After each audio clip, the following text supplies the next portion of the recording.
안녕하세요. 오늘은 3월 17일 일요일 주일 오후 6시 조금 2분 정도 된 장소는 서울 서초동 소재 제 변호사 사무실입니다. 주일 예배를 마치고 업무상 살짝 볼 일이 있고요. 또 온 김에 또 강의를 하기 위해서 사무실에 잠깐 머물렀다 이 한강을 마치고 집으로 돌아갈 예정입니다. 오늘은 사도행전을 들어가는데요. 사도행전에 들어가기 앞서서 마태복음에 관한 종말에 관한 부분들을 그냥 넘어가는 게 마음에 조금 걸렸어요.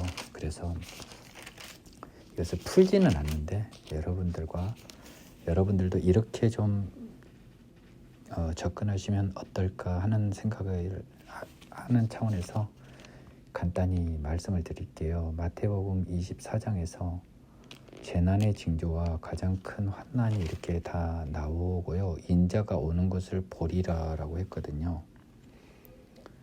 우리가 여기서 딱 하나만 알면 돼요.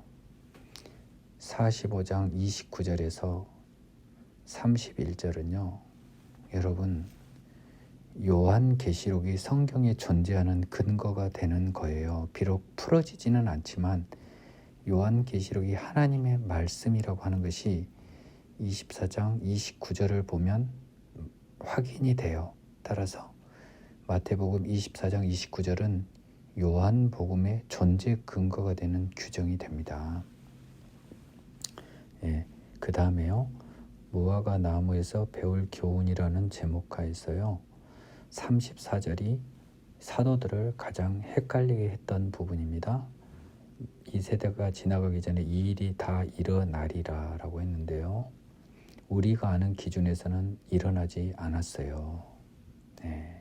이 부분이 우리를 굉장히 힘들게 하는데요. 여기서 하나 알 것은 하나님과 우리 사이에 뭔가 평행선이, 시간적 평행선이 존재한다는 걸 알아야 되지 않나 하는 생각이고요. 또 개인적인 추측입니다마는 사도들이나 우리도 막상 죽음을 겪는 그 순간 이 종말에 관한 모든 환상들을 우리가 다 보고 놀라지 않고 천국으로 다다르게 하기 위해서 이것을 우리한테 주셨을 수도 있어요. 자, 우리가 죽고 천국 눈 떠보니까 천국인데요. 그 사이에 이 종말에 관한 환상을 순간적으로 경험하고 천국에 도달할 수 있어요. 추측입니다. 그때 너희들이 놀라지 마라라고 주셨을 수도 있다는 생각을 추측을 해봅니다. 다만 34절에 따라서 하나님의 시간과 우리의 시간이 지금 엇박자가 나고 있는가를 알아야 됩니다. 25절과 26절은요. 25절 열처녀의 비유는요. 항상 종말을 알 수 없는 우리가 항상 준비하라는 말이 계속 나오고 있어요. 무화과 나무 교훈도 마찬가지입니다. 달란트 비유는요. 믿음을 자라게 해라는 거예요. 죄와의 싸움을 계속하라는 취지로 받아야 될 것입니다. 금 5달란트를 받은 사람은요. 하나님께 믿음의 5달란트를 받아서요. 죄와의 싸움으로 날마다 승리를 해서요. 점점 믿음을 키워갔던 거죠. 1달란트 받은 사람은요. 죄와의 싸움을 하지 않고 자기 마음대로 산 거죠. 그래서 죄한테 진 겁니다. 죄한테 지는 사람, 죄를 짓는 사람은 하나님의 영으로 인도받는 사람이 아니고요. 따라서 하나님의 자녀가 아니에요. 로마서에서 제가 좀 더 자세히 언급을 하겠습니다. 따라서 인자가 천사가 올 때는요. 하나님의 심판을요. 명백히 기재해주고 있는 거예요. 그러므로 이건 역시 전반적으로 요한계시록의 존재 근거가 됩니다. 이 이상도 이하도 생각해 볼 필요는 없겠어요. 자, 오늘은 사도행전으로 들어갑니다. 사도행전에 대해서 공부하기 앞서 여러분들이 한문을 잘 모르기 때문에 제가 설명을 해드리겠습니다. 사도행전은 영어로는 ACT, 행동을 뜻하는 X에다가 S가 붙어서요. 일, 업적들이라는 뜻이 됩니다. 일본어로는요. 제가 일본어를 살짝 공부를 많이는 못했는데 해봤는데 시도노 하타라키, 그래서 사도들의 업적이라고 번역할 수 있을까요? 사도행전은요. 여러분이 홍길동전이라는 소설을 알 것입니다. 홍길동전에서 띄어읽기를 하면 홍길동전, 홍길동전, 홍길동전 어떻게 띄어 읽어야 할까요? 예, 홍길동전입니다. 전은 뭐겠어요? 홍길동 이야기예요. 그러면 사도행전도 사도행전이 아니에요. 사도행전이에요. 사도행전. 띄어읽기가 사도행전이 아니고 사도행전. 어떤 전은 이야기잖아요. 그러면 사도행은 뭐예요? 사도들의 행위, 행동, 업적을 말하는 거예요. 그래서 사도들이 한 많은 일들이 이야기로 남아있는 신약 성경의 대표적인 역사서입니다. 역사서는 뭘까요? 시간 순서대로 주로 써진 서신이에요. 기본적으로 사도행전도요, 서신이라고 볼려지돼 있지만 사실은 그러기에는 좀 무리예요. 데오빌로라는 사람을 향해서 쓴 거는 맞지만 기본적으로는 데오빌로가 실존 인물인지도 약간은 의문이고요. 다만 여하튼 서신서성으로 쓰여 있지만 서신서는 아니라는 거예요. 데오빌로라고 하는 사람이 이렇게 그 진정한 수신자라면 큰 의미에서는 서신서로 볼 수도 있어요. 우리에게 중요한 건 아니죠. 저자는 누가 선생님입니다. 누가 선생님은요, 2차 선교여행 당시부터 바울을 수행한 굉장히 바울과 친분이 크신 분이에요. 따라서 그분은 바울과 수행하면서 바울이 행한 기적을 보았어요. 따라서 바울은 누가 역시 성령의 힘을 누구보다 믿었고 증거받은 사람이에요. 그리고 예수님과도 함께 다녔다는 듯이 본인은 기재를 하고 있네요. 사도행전은요, 그래서 마지막이 바울이 죄수의 신분으로 로마에 도착해서 그곳에서 당시 세계의 중심지 센터인 로마에서 이 우리 그리스도 예수님의 이 생명의 복음의 말씀이 전해지는 대단히 감격적인 장면을 기재하면서 마무리가 되고 있어요. 이제 복음서를 통해서 이 죄의 땅에 하나님의 아들이신 예수님이 오셔서요, 드디어 새로운 생명의 장을 열었는데요. 예수님은 복음서에서 성령을 일반적으로 모두에게 주겠다는 약속을 하세요. 그런데 이제 여기서 본격적으로 성령에 대한 약속을 확인하면서 사도행전이 시작이 됩니다. 자, 역사적인 복음에 기초한 우리 믿음의 선배들의 발자취를 따라가 보는 사도행전의 첫 강의 1장 성령으로 세례를 받으라로 시작하겠습니다. 데오빌로여, 내가 먼저 쓴 글에는 무릇 예수께서 행하시며 가르치시기를 시작하신부터 그가 택하신 사도들에게 성령으로 명하시고 승천하신 날까지의 일을 기록하였노라. 그가 고난받으신 후에 또한 그들에게 확실한 많은 증거로 친히 살아계심을 나타내사 40일 동안 그들에게 보이시며 하나님 나라의 일을 말씀하시니라. 사도와 함께 모이사 그들에게 분부하여 이르시되 예루살렘을 떠나지 말고 내게서 들은 바 아버지께서 약속하신 것을 기다리라. 요한은 물로 세례를 베풀었으나 너희는 몇 날이 못되어 성령으로 세례를 받으리라 하셨느니라. 사도행전 도입부에서 누가는요, 자기가 이것을 기록하게 된 그 동기를 살짝 쓰기는 합니다. 그래서 누가복음을 어떤 취지에서 썼는지를 2절에서 설명을 하고 있어요.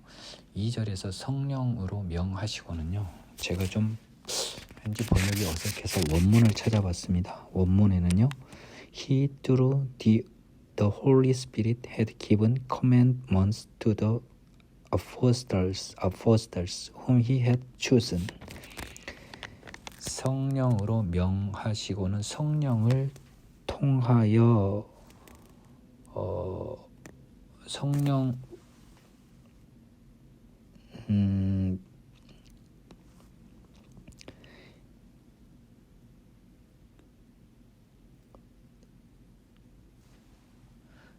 죄송합니다. 제가 아까 영어를 잠깐 영문을 잠깐 보고 다시 설명드리겠습니다.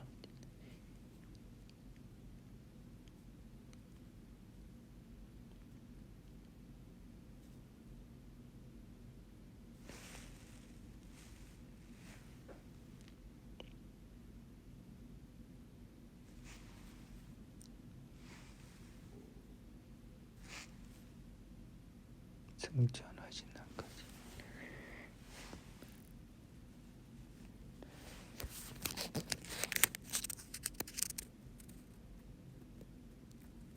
예, 영어 제가 죄송합니다. 예, 이런 일이 생방송이니까 묘미죠. 예수님께서요 성령을 통해서요 우리 이 제자들에게 계명을 주셨다는 의미거든요. 예, 지금 아직 성령으로 명하시고는요 예수님이 성령을 통하여 계명을 통해 가르침을 주셨다 이런 취지예요. 예, 성령을 받으라 명하시고가 아니에요. 제가 이 말을 하려고 그래요. 성령을 받으라 명하신 게 아니고 예수님이 성령을 통해서 인간 예수님이 성령을 통해서 제자들에게 가르침을 주셨다 이런 의미예요. 제가 영어를 찾아보니까 즉 예수님이 사도들에게 성령을 통해서 가르침을 주시고 승천하신 날까지의 일을 기록했다는 것입니다. 예, 그리고요 이 부활에 관한 증거가 40일 동안 보였다라고 하는 증거, 그리고 그동안 천국의 일을 말씀하셨던 거예요. 이거 굉장히 중요합니다. 하나님 나라의 일을 말씀하셨어요. 부활하셔서. 우리 믿음은 천국입니다. 천국. 최종 목표가. 분부하여 무슨 말씀을 하셨냐면 예루살렘을 떠나지 말라. 내게서 들은 바 아버지께서 약속하신 것. 5절에 나오죠. 성령 세례를 받으라고 했기 때문에 성령을 기다리라고 하는 거예요. 물 세례는 다 받았어요. 성령 세례를 기다리라고 하십니다. 예수께서 하늘로 올려지시다. 그들이 모였을 때에 예수께 여쭈어 이르되 주께서 이스라엘 나라를 회복하심이 이때이니까 하니 이르시되 때와 시기는 아버지께서 자기의 권한에 두셨으니 너희가 알 바 아니요 오직 성령이 너희에게 임하시면 너희가 권능을 받고 예루살렘과 온 유대와 사마리아와 땅끝까지 이르러 내 증인이 되리라 하시니 이 말씀을 마치시고 그들이 보는데 올려져 가시니 구름이 그를 가리어 보이지 않게 하더라. 올라가실 때에 제자들이 자세히 하늘을 쳐다보고 있는데 흰 옷 입은 두 사람이 그들 곁에 서서 이르되 갈릴리 사람들아 어찌하여 서서 하늘을 쳐다보느냐? 너희 가운데서 하늘로 올려지신 이 예수는 하늘로 가심을 본 그대로 오시리라 하였느니라. 자, 이제 예수님이 승천하는 장면입니다.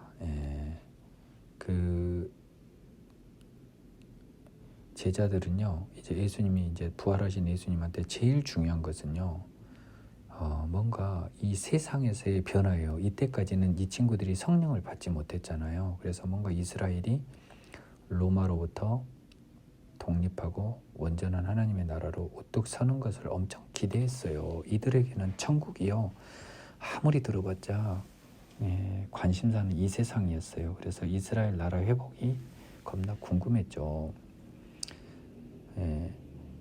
근데요, 사실은 이스라엘 나라는 이제 뭐가 돼야 돼요? 영적인 이스라엘, 하나님의 나라로 봐야 돼요. 그래서 예수님은 그러한 질문으로 선회한 거예요. 이 질문을.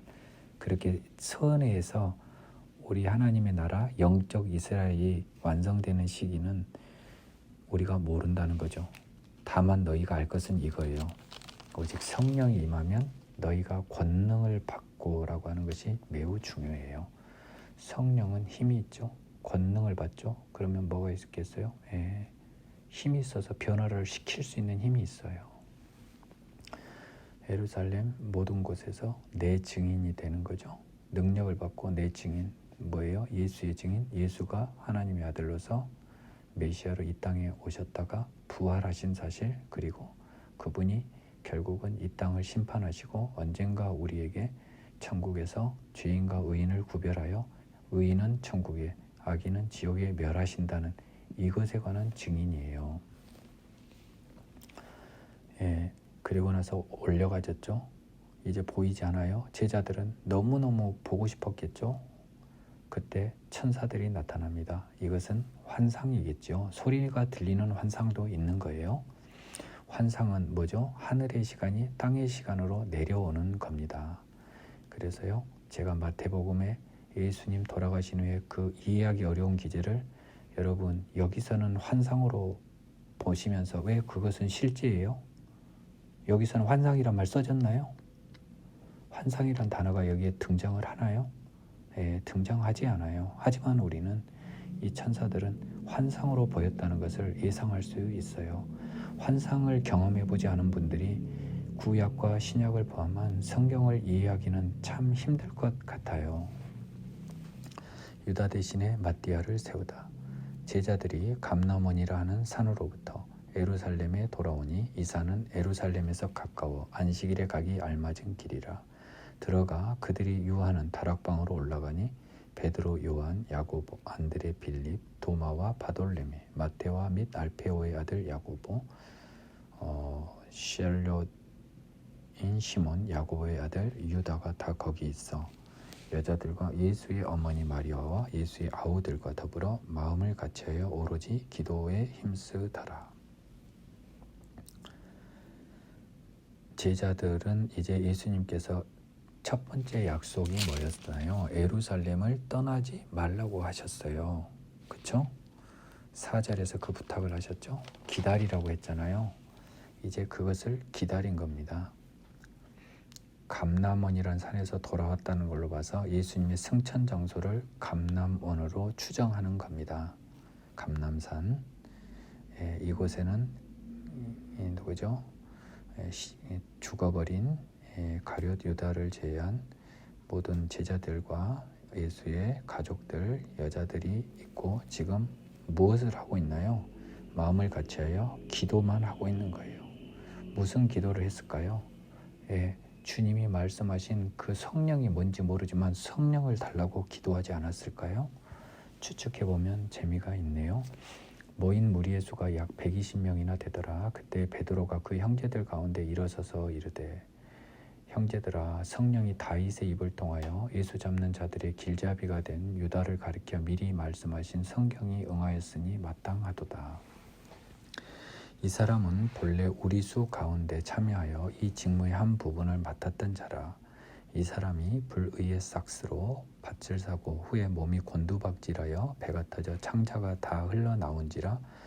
이 일이 예루살렘에 사는 모든 사람에게 알리어져 그들의 말로는 그 밭을 아겔다마라니 이는 피밭이라는 뜻이라. 시편에 기록하였을 때 그의 거처를 황폐하게 하시며 거기 거하는 자가 없게 하소서 하였고 또 일렀으되 그의 직분을 타인이 취하게 하소서 하였도다. 이러함으로 요한의 세례로부터 우리 가운데 올려져 가신 날까지 주 예수께서 우리 가운데 출입하실 때 항상 우리와 함께 다니던 사람 중에 하나를 세워 우리와 더불어 예수께서 부활하심을 증언할 사람이 되게 하여야 하리라 하거늘 그들이 두 사람을 내세우니 하나는 바사바라고도 하고 별명은 유수도라고 하는 요셉이요 하나는 마띠아라. 그들이 기도하여 이르되 뭇사람의 마음을 아시는 주여 이 두 사람 중에 누가 주님께 택하신 바 되어 봉사와 및 사도의 직무를 대신할 자인지 보이시옵소서. 유다는 이 직무를 버리고 제 곳으로 갔나이다 하고 제비 뽑아 마띠아를 얻으니 그가 11 사도의 수에 들어가니라. 아이고 힘드네요. 이제 제자들이요 이제 승천하심을 보고 돌아왔어요. 그래서 이렇게 기도하고 있었죠. 그때 이제 베드로가 120명 중에서 대표가 돼서 16절은 여러분이 굉장히 주의를 하면서 봐야 될 문구가 등장해요. 성령이 다윗의 입을 통하여 말씀하신, 여기를 한번 밑줄 쳐볼래요? 성령이 다윗의 입을 통하여 미리 말씀하신, 그러면서 인용된 구절이 시편 구절이에요. 따라서 시편의 다윗의 고백, 다윗의 시는 다윗의 시다, 성령의 시다, 성령의 시다. 대부분요, 성령이 다윗의 입을 통하여 오늘날까지도 우리에게 하나님의 말씀을 전해주시는 것이 시편의 다윗의 시예요. 나머지 분들의 시도 마찬가지겠지요. 시편은 사람의 시가 아닌 부분이 많아요. 성령의 말씀이 많습니다. 이거는 사도행전에서 베드로가 이야기해주고 있네요. 그 유다에 대한 것은 여러분이 보면 알 것이에요. 21절에서요. 이제 한 명의 사도가 죽어버렸기 때문에 요한의 세례부터 승천하신 날까지 예수님과 항상 함께 다니던 사람 중, 그러면 예수님은요 12사도 이외에도 제자가 꽤 있었다는 것이 되죠. 그래서 우리가 증언할 내용의 핵심은 무엇일까요? 예수님의 오병이어의 기적일까요? 맹인을 눈뜨게 해주신 기적일까요? 하늘로 올라가신 기적일까요? 네. 제가 말한 아까 말했던 증인을 장황하게 이야기했지만 그 중에 하나의 증인이 되어라면 무엇의 증인일까요? 네, 부활하심의 증인이 돼야 되는 거예요. 하나만 고르라면 미리 제가 약간 소스를 드리면요. 로마서 4장 24절 내가 외운 게 맞았나 확인해 보겠습니다. 로마서 4장 24 잠깐만요. 4장 24절 맞네요. 로마서 4장 24절을 참조하여서 보시기 바래요. 그래서 결국 하나님의 뜻을 제비로 확인하여 잠언에서요. 제비는 사람이 뽑으나 결정은 하나님이 하시는 거죠. 그래서 마띠아가 사도에 들어갑니다. 2절 2장 드디어 성령이 임하시다. 오순절 날이 이름에 그들이 다 같이 한 곳에 모였더니 홀련히 하늘로부터 급하고 강한 바람 같은 소리가 있어 그들이 앉은 온 집에 가득하며 마치 불의 혀처럼 갈라지는 것들이 그들에게 보여 각 사람 위에 하나씩 임하여 있더니 그들이 다 성령의 충만함을 받고 성령이 말하게 하심을 따라 다른 언어들로 말하기를 시작하니라. 그때 경건한 유대인들이 천하 각국으로부터 와서 예루살렘에 머물러 있더니 이 소리가 나매 큰 무리가 모여 각각 자기의 방언으로 제자들이 말하는 것을 듣고 소동하여 다 놀라 신기하게 여겨 이르되 보라 이 말하는 사람들이 다 갈릴리 사람이 아니냐. 우리가 우리 각 사람이 난 곳 방언으로 듣게 되는 것이 어찌 됨이냐. 우리는 바데인과 메데인과 엘람인과 또 메소보다미아 유대와 갑바도기와 본도와 아시아 부르기아와 밤빌리아 애국과 및 구레네에 가까운 리비아 여러 지방에 사는 사람들과 로마로부터 온 나그네 곧 유대인과 유대교에 들어온 사람들과 그레데인과 아라비아인들이라. 우리가 다 우리의 각 언어로 하나님의 큰 일을 말함을 듣는도다 하고 다 놀라며 당황하여 서로 이르되 이 어찌된 일이냐 하며 또 어떤 이들은 조롱하여 이르되 그들이 새술에 취하였다 하더라. 그 유명한 오순절 성령 강림 순간입니다. 2절 보면요. 소리가 있었어요. 굉장히 강한 태풍 같은 소리가 들렸나 봐요. 소리가 엄청 있었나 봐요. 또 시각적으로는요. 불의 혀처럼 갈라지는 것. 그러니까 뱀 같은 것 있잖아요. 혀가 갈라진 것들. 그런 것 같은 모양의 불이에요. 불. 이렇게 그것들이 이제 사람 위에 하나씩 임했나 봐요. 그랬더니 이분들이 드디어 능력을 받은 거예요. 자, 성령은 1장 8절에서요. 성령이 임하면 너희가 뭘 받죠? 권능을 받아요. 이 권능 중에서요. 방언하는 권능을 받습니다. 여기서는요. 왜 그랬을까요? 당시에 경건한 유대인들이 천하 각국으로부터 예루살렘에 와 있었어요. 유대인들은 이 6월절을부터요. 오순절 날까지요. 거의 예루살렘에서 머물러 있는 것이 인생을 사는 큰 의미 있는 행동이었나 봐요. 그래서 유대인들이 이제 슬슬 자기 집에 들어갈 즈음인 5월달 고향을 그러니까 전국 전 세계 흩어져 사는 유대인들이 이제 오순절이 지나면 돌아갈 거거든요. 돌아가기 전날 이 사람들이 갈릴리 촌 사람들이 전부 다 수많은 나라의 언어로 무엇을 말하냐면요. 보면은 하나님의 큰 일을 말하는 거예요. 지금 예수께서 이렇게 뭐 사역하고 죽었다가 돌아가셨다 부활하고 막 이런 거를 자기 나라 말로 듣는 거예요. 여러분 한번 상상을 해보실래요? 마치 어떤 거하고 똑같다면요.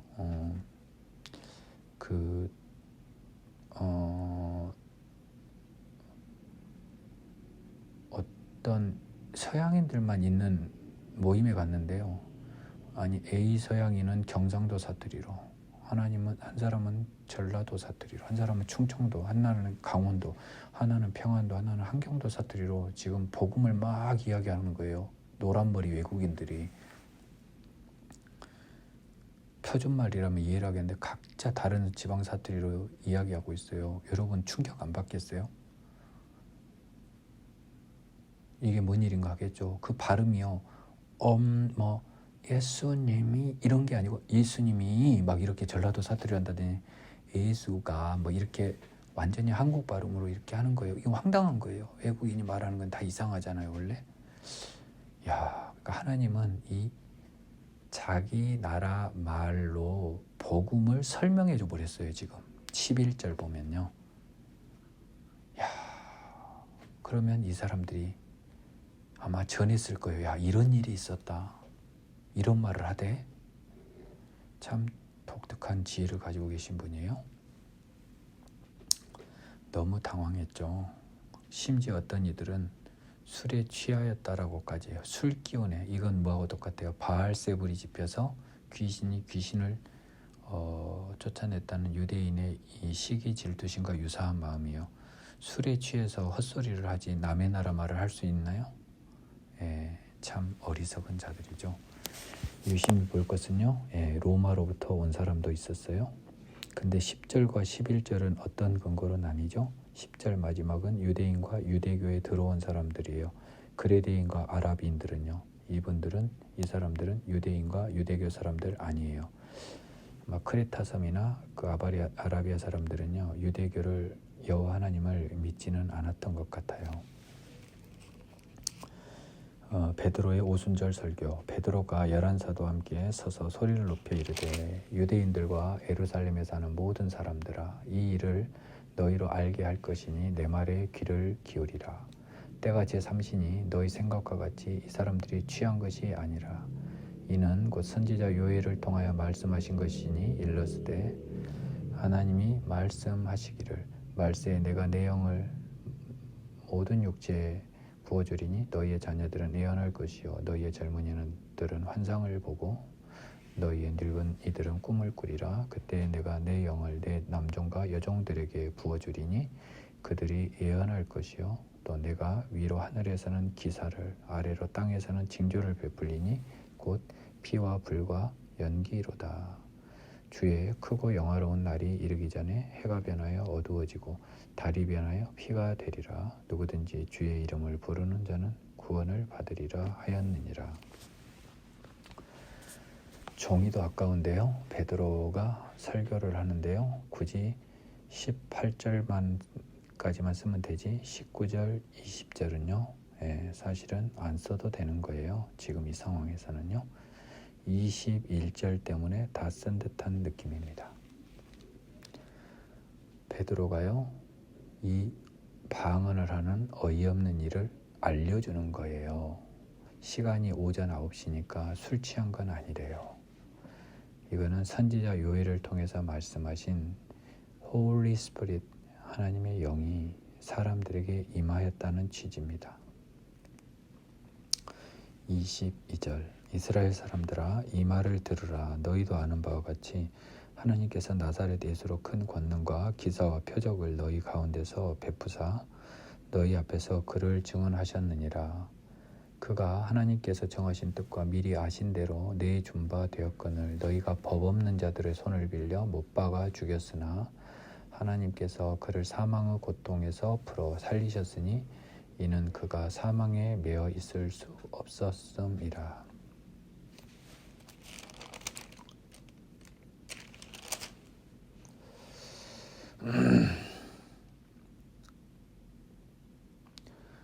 이 예수의 권능과 기사와 표적은요, 하나님의 힘으로 가능했던 거죠.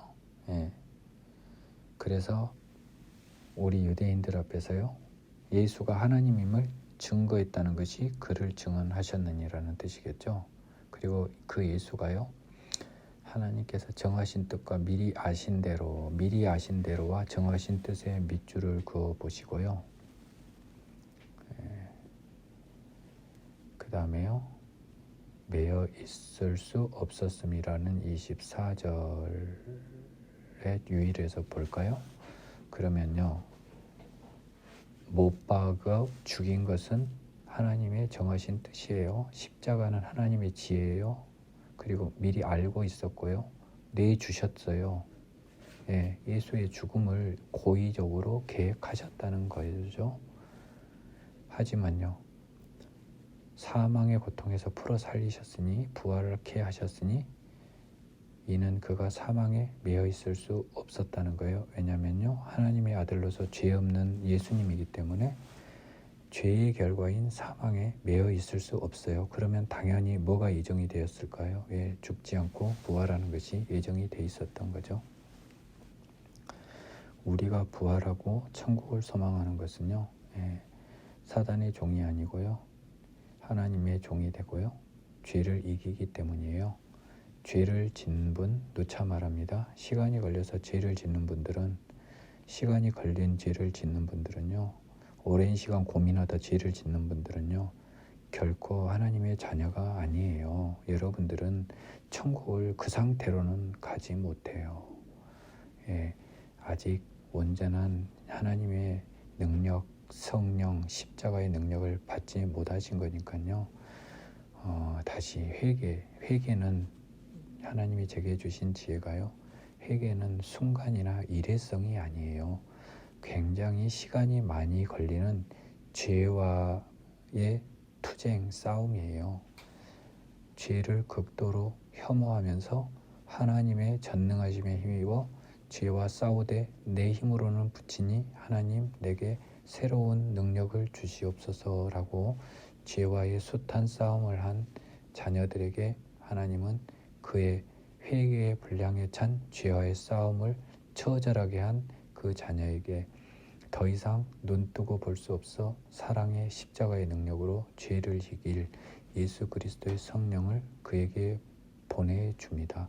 그 다음부터 그는요, 죄를 이깁니다. 순간적인 죄는 짓죠. 하지만 순간적인 죄에서 바로 돌아와 평안으로 돌아오고 사랑으로 돌아와요. 이것이 하나님 자녀가 이 세상에서 누리는 가장 큰 축복이고요. 이러한 자녀들에게 하나님은 천국을 손에 잡히게 하심으로써 이 세상에서 죽음을 넘어 나그네 된 삶을 살다 내 본향인 다시 태어난 생명의 씨앗의 원천인 천국을 사모하며 그곳으로 돌아가기를 원하다가 이 세상을 떠나는 것이에요. 저도 그것을 바라고 있죠. 이것을 이루었다고 건방지게 말하고 있지 않습니다. 하나님이 해주셔야 해요.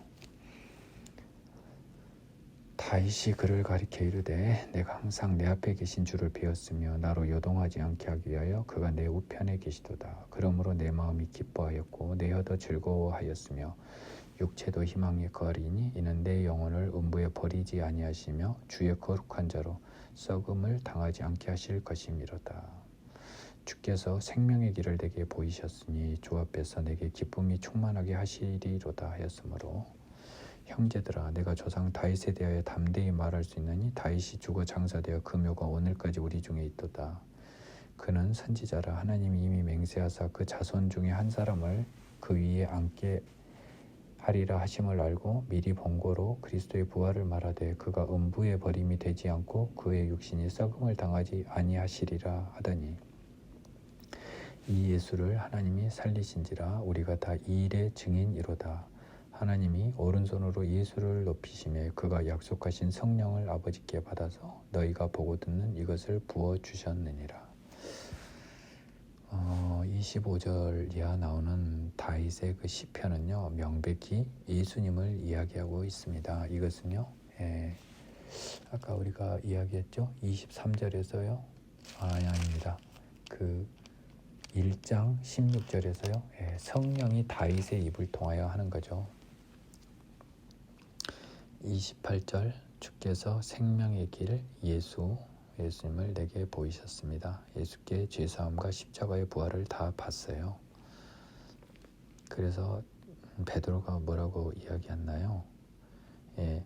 다윗이 장사되어 묘가 오늘까지 우리 중에 있답니다. 이 말을 왜 했는지는 잘 모르겠네요. 다만 다윗은요, 우리 조상이고 현존하는, 그러니까 이 가상의 인물이 아니라고 하는 것이잖아요.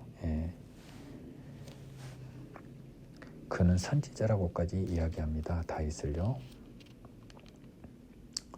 그래서요, 자손 중에 한 사람을 그 위에 앉게 하려다, 이 위도 아마도 자리 위자일 거예요. 그러니까 그 왕위라고 될 겁니다.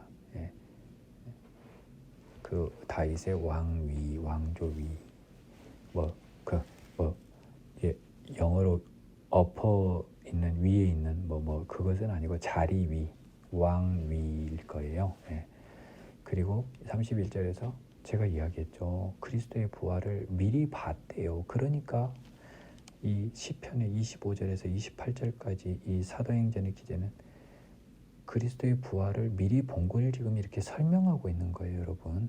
제가 그리스도는 시간을 초월하여 구약에도 분명히 영원한 생명을 천국이 허락된 사람들에게 보여줬다 그랬죠. 따라서 아브라함, 이삭, 야곱, 다윗 등 성경에서 천국에 들어갔다고 한 사람들은 이걸 다 본 거예요. 기재만 안 된 거예요. 우리는 그것을 추측할 수 있어야 해요. 그래서요, 예수님이요, 썩음을 당하지 않고 부활할 것을 이야기하고 있는 것입니다. 그래서요, 이 다윗이 노래하고 있는 이 예수입니다. 시편에 노래하고 있는 그 우리의 메시아를 하나님이 썩음에 당하지 않게 하시기 위해서 살리셨습니다. 그리고 이 부활에요, 사도들은 증인입니다.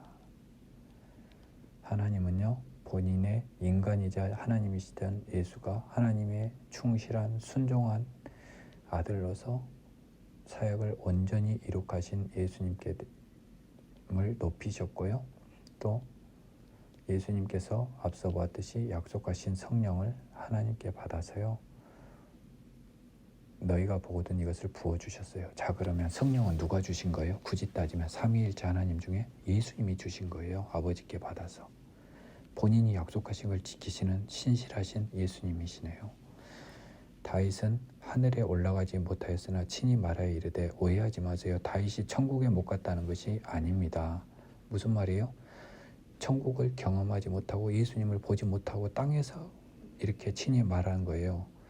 주께서 내 주에게 말씀하시기를 내가 내 원수로 발등상이 되게 하기까지 너는 내 우편에 앉아있으라 하셨도다 하였으니, 그런즉 이스라엘 온 집은 확실히 알지니 너희가 십자가에 못 박은 이 예수를 하나님이 주와 그리스도가 되게 하셨느니라 하니라. 자, 다윗이 이 세상에 있으면서 이 시편을 말씀하셨죠. 이야기했죠, 다윗이. 그러니까 너희들 알아라. 이전의 시편 25절부터 28절, 34절, 35절을 종합해봐라. 그러면 너희가 십자가에 못 박은 부활한 이 예수는 하나님이 우리 모든 이스라엘 및 이방의 주와 그리스도 메시아가 되게 하신 것을 알지 못하겠느냐. 이것이 베드로의 오순절 설교 내용입니다. 그들이 이 말을 듣고 마음에 찔려 베드로와 다른 사도들에게 물어 이르되 형제들아 우리가 어찌할꼬 하거늘 베드로가 이르되 너희가 회개하여 각각 예수 그리스도의 이름으로 세례를 받고 죄사함을 받으라. 그리하면 성령의 선물을 받으리니 이 약속은 너희와 너희 자녀와 모든 먼 데 사람 곧 우리 주 우리 하나님이 얼마든지 부르시는 자들에게 하신 것이라고 또 여러 말로 확증하며 권하여 이르되 너희가 이 패역한 세대에서 구원을 받으라 하니, 그 말을 받은 사람들은 세례를 받음에 이날의 신도수가 3,000이나 더하더라. 그들이 사도의 가르침을 받아 서로 교제하고 떡을 떼며 오로지 기도하기를 힘쓰니라. 베드로의 이 말을 들으니까요, 옆에 있는 사람들이요, 드디어 뭔가 순간적으로 하나님이 역사하셔서 마음이 찔려 즉 회개의 기초가 형성이 된 거예요. 그럼 우리가 어찌하냐 했더니 베드로가 뭐라고 하죠? 회개하여라고 합니다. 그러니까 아까 이야기했지만 회개는요, 이게 순간적이지 않아요. 굉장히 시간이 많이 걸려요. 이건 제가 말씀드릴게요. 오늘 회개했다 그래서 오늘 이 성령의 선물 못 받습니다. 죄와의 하느님의 전능하심을 믿고 죄를 혐오하며 끝까지 싸우다 보면 어느 순간 받아요. 이때는 어땠는지 모르겠지만 요즘은 그래요. 제가 그랬어요. 바울의 로마서도 그렇게 이야기합니다. 나중에 바울 로마서에서 자세히 이야기하겠습니다. 사도행전이 끝나면요, 로마서로 넘어갈지 레위기로 갈지는 아직 모르겠어요. 회개에서 그러니까 세례를 받는 게 의미가 없죠. 회개를 하지 않으면. 여러분들 세례 받아봐야 의미가 없어요. 온전한 회개에 이르지 않으면. 그리고요, 죄 사함을 받으라고 했죠. 그리하면 성령의 선물을 받으리니, 이 죄 사함과 성령의 선물은요, 사실 동시 패션이에요. 하나님의 능력의 십자가, 저는 항상 십자가를 속죄의 십자가라고 표현 안 해요. 능력의 십자가, 힘의 십자가가 나오면요, 여러분들을 새로운 생명으로 바꿔줘요. 죄를 사해주고요, 죄를 이길 새로운 생명체로 바꿔주시고, 그것이 성령의 힘으로 이루어지는 거죠. 이것은 회개를 통하여 세례받고 죄 사함을 받아서 성령의 선물을 받는 거예요. 회개가 결국 우리 복음에서 가장 중요한 곳에 위치하고 있는 것을 성경은 많은 곳에서 감춰놓고 있어요. 회개는 참 어려운 테마예요. 사람들이 잘못 알고 있어요. 지난주에 지은 죄를 고백하는 게 회개가 아닙니다. 회개는요, 나의 죄인성을 인정하고 죄와 처절하게 싸우는 것이 회개입니다. 하나님이 기대하시던 죄와의 싸움이 충분히 이루어졌을 때 하나님은 예수님의 성령을 보내주세요. 여러분들을 죄 사함을 얻게 해주는 겁니다.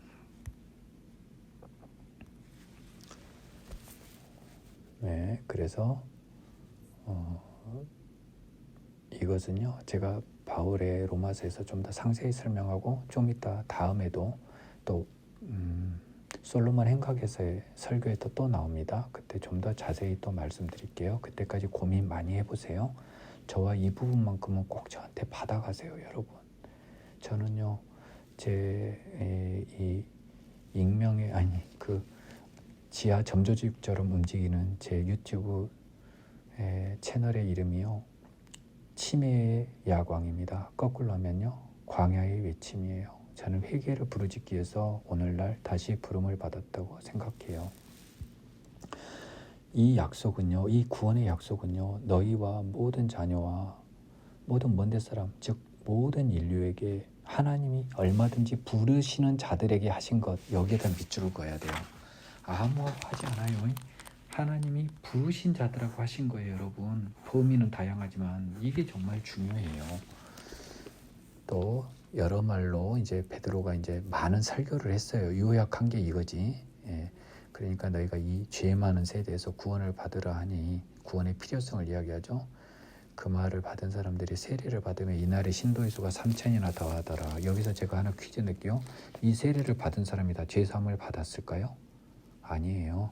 회개하여 세례받은 사람만이 죄 사함을 받는 거예요. 따라서 이 신도가 다 천국 가는 신도라고 여러분 쉽게 생각하지 마세요. 이게 구원이 쉬운 근거 기준으로 쓰일 수가 있어요. 3,000명이 하루아침에 천국 가버렸다 그래서 아니에요. 신도의 수가 3,000이 더 있지만 이들이 다 천국에 갔는지는 잘은 모르는 겁니다. 가능할 수도 있겠지만요, 단정 짓지 마세요. 그들이 사도의 가르침을 받아 서로 교제하고 떡을 떼며 오로지 기도하기를 힘쓰니라.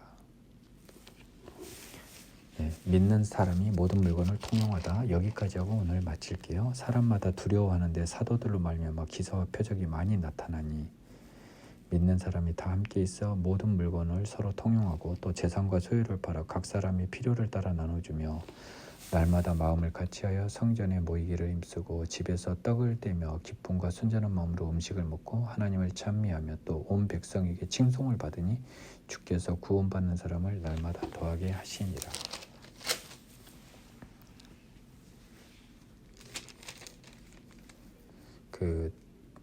사실은요, 그 당시 사람들은요, 지금 이건 있을 수 없는 일이 발생했고요. 예수의 십자가 처형을 전후로 유대에서 일어났던 사회는 지금 우리가 기록으로 남아있지 않지만 굉장히 혼란스러웠을 거예요. 예, 그래서 사도들이 또 기사와 표적도 성령을 받아서요, 당시에는 굉장히 큰 은사가 부어졌던 것이 사도행전에 다 나와요. 우리 때도 나올 수 있다고 저는 봐요. 예, 필요하시다면. 이렇게 기사와 표적이 나타나요. 사람들은 더 두렵겠죠. 그렇잖아요. 쟤들 뭐지? 진짜 예수가 진짜 하느님의 아들인가? 이 믿음의 사람들은요, 함께 물건을 통용하고 재산을 팔아서요, 필요를 따라 다 나눠줬어요. 이 사람들은요, 예수님 곧 오실 줄 알았어요. 이것을 약간 엿볼 수 있어야 해요. 그래서요, 그냥 성전에 모이기를 힘쓰고요, 떡 때문에요, 음식만 먹었어요. 그리고 하느님 찬미하고요. 그런데 이 사람들은 기본적으로 하는 행동이 다 선했기 때문에 백성들도 다 칭송을 받죠. 그러니까 주께서 구원받는 사람을 날마다 더하게 하시니라. 여기서는 수를 안 썼잖아요. 아마 구원받는 사람들이 점점점 늘어났을 겁니다. 회개하여 죄사함 받은 사람들이요. 구원받는 사람, 회개하여 죄사함 받은 사람. 세례는 생략해도 돼요. 세례도 있지만 그지 중요도로 따지면 회개하여 죄사함 받는 사람. 그리하면 성령을 받으리니. 자, 오늘 마지막 강의는 38절을 제가 풀어드리겠습니다. 38절은요, 회개하여 죄사함을 받으라는 거예요. 그리하면 성령의 선물을 받으리니 이렇게 해석하면 안 되고요. 너희가 회개하여 죄사함을 받으라. 그게 성령의 선물을 받으리라는 거지만, 회개하면 성령의 선물을 받아 죄사함을 받으리라 라고 하는 것이 맞아요. 성령의 선물과 죄사함은요, 거의 동시에 와요. 근데 죄사함을 받게 해주는 이 힘은 성령의 힘으로 오기 때문에 사실상 회개하여서 우리가 받는 건 성령이고, 그 결과로 죄를 이길 힘, 지나간 죄는 용서, 앞으로 다가올 죄는 이김, 이게 중요해요. 죄사함을 정리하면서 오늘 강의 마칠게요. 과거의 죄는 용서. 왜? 죄인이니까 죄를 지을 수밖에 없었죠. 미래의 죄는요, 이제 이겨요. 여전히 죄와 싸우는 여러분은 하나님의 자녀 아닙니다. 오늘 일요일 강의 마칠게요. 수고하셨습니다.